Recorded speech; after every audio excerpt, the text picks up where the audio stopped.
Hi there. Thank you so much for taking time to tune into GCI Educate. Today we'll be speaking about something that we call e-signatures. Not quite. Today we'll be chatting about e-signatures. That's short for electronic signature. Signatures are fascinating, especially when important figures, artists, leaders, or business people draw them. Usually a signature isn't comparable to one's writing. A signature reflects one's unique personality and legal importance. Please remember that I've referred to the word comparable and not comparable. For myself as an Afrikaans speaking person, I often refer to comparable, but just having done a little bit of research, I've come to the conclusion that comparable is actually pronounced as Comparable. comparable. There's your word, courtesy of Google. Another thing, when you go to KFC, South Africa would probably be the only country where you go to the shop, to the KFC and order a Colonel burger. They would understand you in South Africa, but nowhere else in the world. If you want to pronounce the word correctly, just for Afrikaans folk out there, just again, courtesy of Google, the pronunciation is like follows. Colonel. Colonel. So it's spelled Colonel, but if you want to order a Colonel burger in South Africa, that's fine. If you want to go overseas, you've got to be ordering Colonel. Colonel burger. There we go. Great stuff. Let's quickly go into a little bit of detail when it comes to signatures. So first of all, a nice definition. A person's name, signature would be a person's name written in a distinctive way as a form of identification in authorizing a check, a document, or concluding a letter. So indeed, signatures are important and require codification. They can be falsified to appropriate money, goods, and services. So through its evolution, one can learn about society's progress from antiquity to our modern era. So I'd like to show you a little bit of the slides in terms of the history of signatures.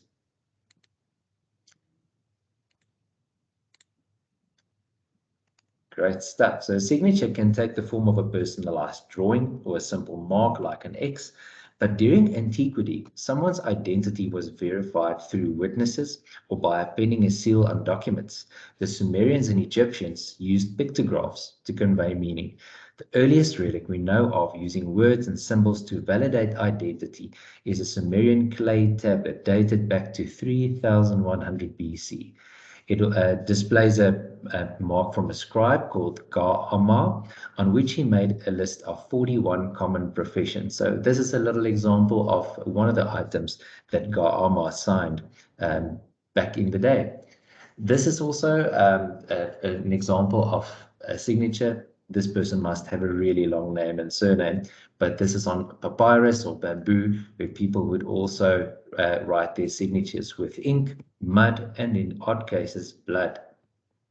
During the Middle Ages, people could append marks or symbols on contracts or letters. Most of the time, these symbols were in simple crosses or mere pictographs, but it's not until the second half of the 11th century that we have knowledge of a document signed in the Latin alphabet. So a little bit of development in this area where it came to rings where people would either fill it with ink and put a stamp on a compliance document or something that they've got to put the identity on, or they would use melted wax and imprint what they back then viewed as a signature onto the document. Here's a little slide of ink feather pen that they used to dip in ink and just write something on it. Here's also a nice example of that melted wax that they would imprint on with the ring to convey their identity. That developed into closely what we know today, where certain pens would still be dipped in ink, but today you've probably got your yellow big pen or your Parker pen. It's filled with ink, and you can just write and put your signature on a document in that regard. The signature's usage grew in Europe, and in 1677, its legal dimension was born. So that year, the English Parliament actually voted the Statute of Fraud Acts, requiring that wills, contracts, and grants should be written and signed to avoid fraud. We consider this act to confer to the signature the importance it has now for the English-speaking world, at least. And it's quite interesting to note that people with disabilities can also sign their identity on legal documents with the aid of a notary, a notary public, a typist by power of attorney, a legal document giving one person the ability to act for another person, or physical guidance. So help from someone to basically allow a disabled signatory to perform a movement or action. Signing can therefore be done by everyone, and sometimes in numerous ways. Legislation can be quite flexible in some countries like the United States, where if no signature method is required, one can sign in any number of ways. So that's a little bit of history with regard to a signature, but what we want to actually get to today is the electronic signature. And again, super efficient when you want to be signing electronically and even on your phone. So the whole history of signatures actually developed to a point today where you can sign electronically on your tablet, you can sign on your smartphone, believe it or not. And today they've actually got an interesting case where people are investigating possibilities of placing your hand through your laptop screen and signing on the other end, physically, a document. But I'm just kidding. That's actually not being investigated and not possible at this stage. Right, so there's various e-signature platforms. There's an Adobe. I think you might be acquainted with a PDF. So an Adobe file. Sanlam's got their own e-signature platform. There's DocuSign, Sign Easy. And what we use in GCI in the merger space is Sign Request. Lovely electronic signature platform. So what I want to be doing now is just mentioning that there is an audit trail. An audit trail is required on an e-signature. So in a lot of cases, your service providers like Momentum and I think almost Discovery, if I'm not mistaken, when a document is signed electronically, would like an audit trail with that. So an audit trail is basically digital records maintained by e-signature services that, among other things, identify when a document was sent, opened, and signed, as well as the names, email addresses, and unique signing identifiers of the signatories. So they just basically want to prove that the electronic document was signed by the person who they say actually signed the document. So in a lot of cases, still they don't require audit trails, but in a lot of cases they do. And I think if you could revert to an e-signature platform that actually provides you with an audit trail, you won't have any hiccups when processing or submitting electronic documents. Right, so going on to our first demo. I've drawn up a document, and I would like to show you on Adobe how to sign something electronically and maybe to make a few marks on it. So I've gone through the process of drawing up an agreement for dating my daughter. So that in itself is going to be a challenge, but here's the document which I want to show you how to sign electronically on Adobe. Right, so here's the wording. I, Kenny Kansvatter, herewith convey my intention to date your daughter. So that's already a problem, but let's go on for now. Here's a few statements. In this, you will note there's a few tick boxes. And if you go to the side sort of menu, a bar that you can click on. If you click on this little arrow, it will expand. And there's an option that says fill and sign. So the shortcut is on top of your screen with that little pen. Next to it is a highlighter, but we don't want to be using highlighters now. Next to it is the little pen that you can click on, or you can click on the fill and sign option. When clicking on it, it expands a little toolbar here on the top of your screen that just gives you various options on what you want to be doing with the document electronically. So what we want to be doing here is actually putting, this is quite nice. So if you hover over the little checkbox, it automatically picks up that you might want to be checking this box. And that's quite nice. You can also click on the X, for instance, and the box will be highlighted. So that's how intelligent these things are. So let's quickly have a look at the first statement. It says here, I confirm that I will always have a positive bank balance for the duration of our relationship. So that's a definite must. Okay. Secondly, I confirm that I will invest my money with GCI Wealth to ensure my safe and secure retirement. That is definitely a must in my case. So let's check this box. Maybe for the next two, let's do a check mark. All right, so I'm just go there and I click on the checkbox or the check option. Our third option here is I confirm that I have the skills to host and conduct a braai upon request. That's a must. Right. I will always answer my phone immediately with camera on at any point during a date with your daughter. That is a definite must. So let's check this one. So this is how you check basically check boxes on an electronic document. So, but what I want to show you next is how to circle a document. So right next to the check mark is a little circle that you can click on, and let's scroll down and read a little bit further what the document says. All right. Should I break your daughter's heart, I concede to be subject to one of the following of your choice. Look at the first one. Go shark cage diving with the door unlocked. Might be an option. Option B says, sign up as a lifetime voluntary pedicure specialist at my nearest old age home. Something to consider, but not something very pleasant, I should think. Option C is successfully apply to join the circus by lying on my CV about being a lion tamer. So if I look at option A and option C, there might be fatalities. So let's rather, in this case, go with option B. I'm going to click on B, and it already will form a little circle. So on the top bottom right corner here is an option where you can enlarge or just shrink the circle that you have made. So we will choose option B just to be nice on this day. If I by accident click on another place in the page and it creates another circle, you can just click on the trash can, click on this one, and click on the trash can. So that's how you delete the circle, or actually the tick box that you've ticked, all the cross that you've made. Right, so what I want to show you now is actually what we have been speaking about the whole time, is how to make a signature electronically. So here's Kenny. This is how we've put up his name, and here's a little place where Kenny can sign. Look, if I hover with the mouse already over this line, it gives me an option to type, but I don't want to be typing now. I can, but I'll type in a moment. I want to draw up a signature. So what I want to do is click on sign yourself.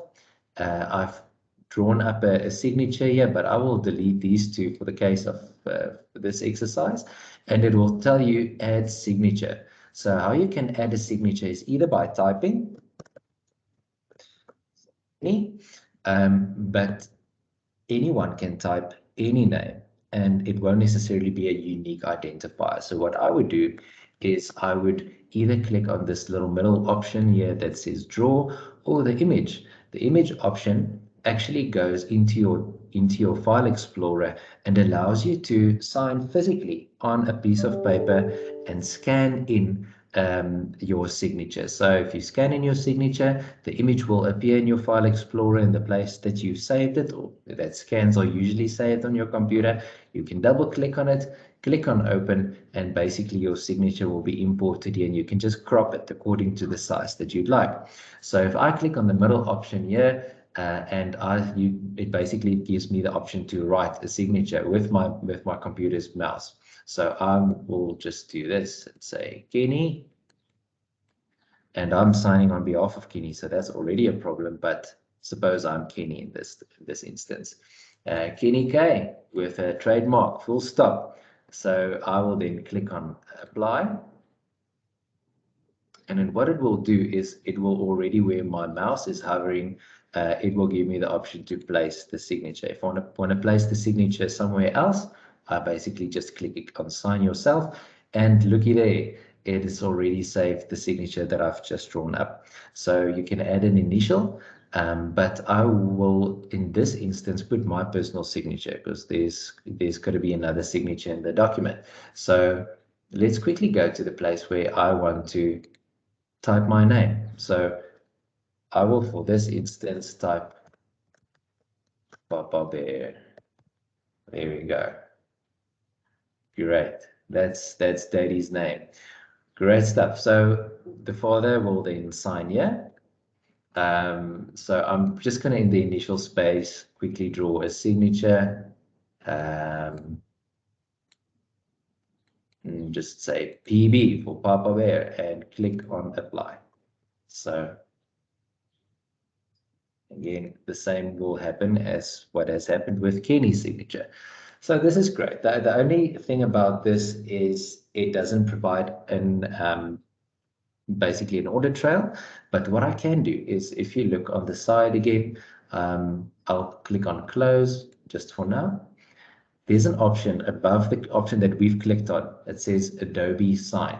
And Adobe Sign actually then allows you to open an account with Adobe, pay a monthly fee, and then they will provide you with an audit trail on the document that you've just signed. But quickly note here, there is a free option, but it says send up to 2 documents for signature for every 30 days on a rolling basis. So it might be nice in the instance of doing it privately if you don't send out a lot of documents for signature, but for any broker or any professional person, they might want to get an account because you want to be sending out more than 2 documents per month.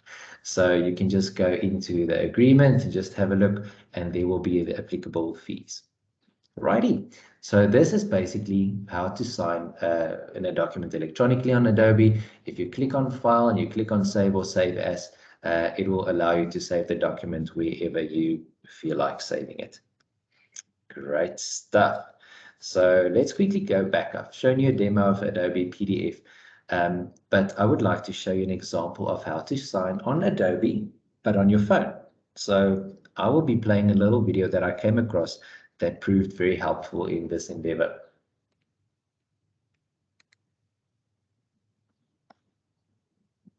Just make sure my volume is perfect. I want to show you how you can use the Adobe Fill and Sign app to fill out and sign forms on your phone without needing to print anything. And right now the app is free. So if you have a form like this, first you need to get the app, and you're going to look for the Adobe Fill and Sign app in the store on your phone. And it should have this icon with the kind of purple pencil there. Once you have that, go to the form you want to fill out. You can share it using that little share icon there in the top right corner. And you're going to copy to the Adobe Fill and Sign. You're going to use that app to get into the app. Once it opens there, I'm going to go ahead and zoom in to make it a little easier to see. And then to fill in text, I will simply click on the line lightly and it will give me the tools to fill in with text. I can click on either the little A's there to increase or decrease the font size. Clicking on the 3-dot icon gives me a little bit additional options, different types of fill in tools, including divided letters where the characters each have their own slot. Click on the 3 dots to turn it back to regular text entry. To add a check, I'm going to push a little more long on the screen and I will see additional fill options. I'll choose the check there, and I can click and hold to move it around so it gets exactly where I want it to be. And like the other options, I can use the A's there to decrease or increase the size of that check mark. Similar, if I want to circle something, I press and hold a little longer and I can choose the circle option to add a circle to the screen. And again, if I want to add regular text, I'll click one time lightly and I will be able to enter the date here.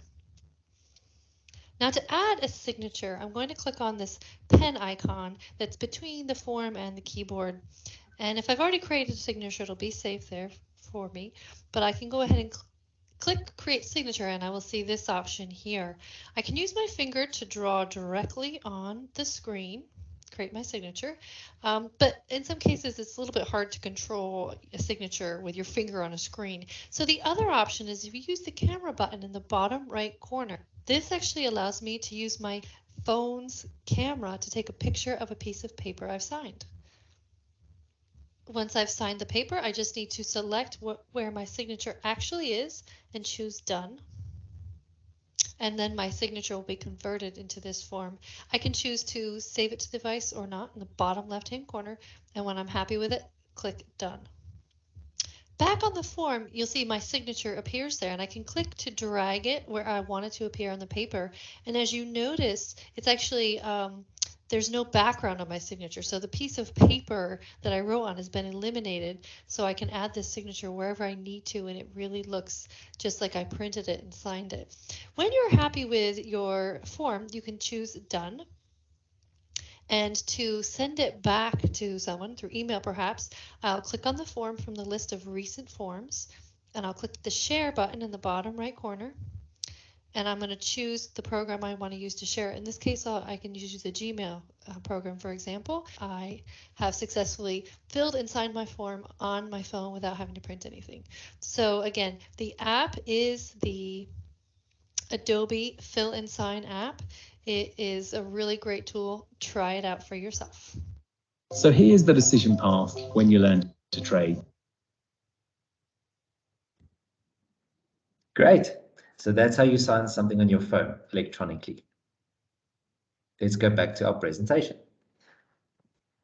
I would like to show you how to sign something on sign request. And the nice thing about sign request is it automatically includes an audit trail to your document.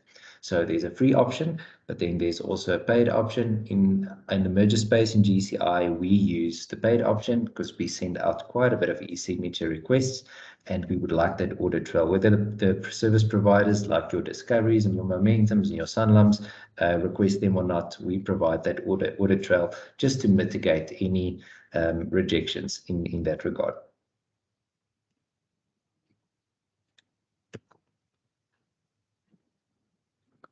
Great. So if we go to sign request,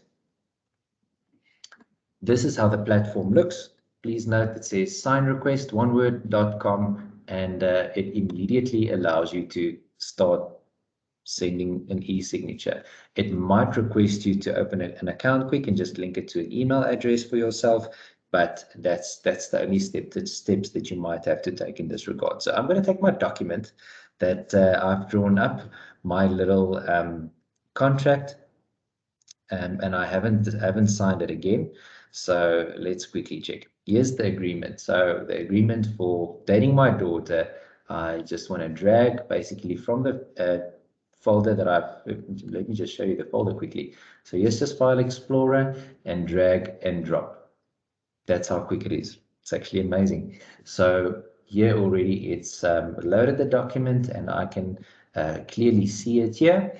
It gives me an option. So this is basically integrations@gci.co.za, the email address that I want to send the sign request from. But basically, I can add any person's signature in this area. Maybe let's quickly see. I'll be bold and add my personal GCI email address here. And I will then send from this email address the document to this email address. So next to it, basically, it gives me two icons. So the first icon I can click on asks me what I want to be doing with the document. So do I need to sign? Do I just need to approve the document? Or would I like to receive a copy when it was signed? So I definitely, when sending the document, would like to receive a signed copy. For the person that you are sending the document to, it automatically shows a little pen there indicating their signature. You can put in their text or just their cell phone number, and all for verification purposes, just to make the document a little bit more legit when it comes to your audit trails. But you can click on it if you want the person to receive a copy. Do they need to sign? Do they need to approve? Or they only need to get notified, or needs to sign in person? So I would like this person to sign electronically. And here you can also remove their email address. What's really nice about sign request is if you click on settings here at the bottom, it asks you, you can actually change the file name. Would you like to replace it? Would you like to enter an email subject? So I will say dating my daughter. Great. But what's really nice is it requests, or it asks you if you would like automatic reminders to be sent to the person who needs to sign. And I think that's a great option. So I don't, the motive is definitely not to harass any person, but this just ensures that the person gets reminded to sign the document. So what might help is a quick call to the person beforehand, notifying them that you are going to send them the document and that they will receive a reminder. Great, so here's an option to send, but I don't want to use that yet. What sign request provides more is an option to click on any area in the document, and it gives you an option to either the place where you would like the signature to be, where you would like the person to type, if there's any tick boxes like above that we've done on Adobe, and also if you'd like to pre-populate a date, or if you'd like the person to add a date to the document. So let's quickly have a look here. I'm going to click on the little pen, and I want the person to sign in this area, so I'm going to click on Save. And basically you can place the signature wherever you'd like it, and you can shrink it or enlarge it however you'd like the signature to appear on the document. So I want a signature right there from the person that I'm sending to. So if I click on this, I would like the father to type here. Is it required? Would you like the person's name to be typed there? Would you also like their signature there? So again, if you click on that space and you click on the little pin and you click on Save, this is where you'd like the person to sign. If you'd like them to check a checkbox, you can click on this option and just click on Save. So again, you can click on it and enlarge and shrink as whatever you'd like, just for neatness sake. And if you'd like the person to tick which box you'd like them to tick, basically. So this is how sign request works, and I think this is really a lovely platform to use. Go check it out. Go see what the free subscription's about, how many documents they'd like you to or they'll actually allow you to send, and if there's a paid subscription, what the fees are in that regard. Great, so that was sign request. Adobe revision. So I just want to show you a quick video to basically revise how to sign something electronically on Adobe.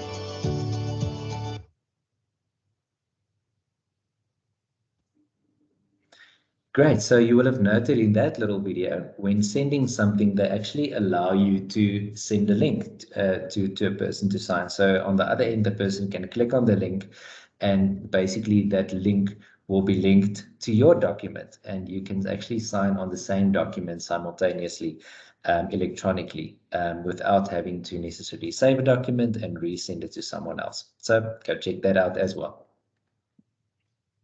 Cool. So there's obviously a space for Q&A, but we won't be addressing that. If you've got any questions, please post it on the links below in this video or the comment sections, and we'd love to get back to you on any questions you've got in this regard. Right. So I want to end off with an inspirational quote, and this is from Confucius. A man's signature often reveals his identity, and in some cases, his name and surname. I'm just kidding. That is not an inspirational quote. That is a fact. So that is not Confucius who came up with that. Just kidding. What I would like to end off is actually an inspirational quote. It says, "Success is when your signature becomes an autograph." And that was said by Abdul Kalam. So I think all of us would like to aim to a point where our signatures would become an autograph and would actually be in demand with certain people. Thank you so much for joining in and for having a look at a little video on e-signature platforms and how to sign something electronically. Please, again, don't hesitate to pop us a call or ask any questions if they might arise in this regard. We look forward to more videos coming up and more GCI Educate sessions where that will enable you to learn so much more about the financial services industry and anything that might be interesting in this regard. Have a great day.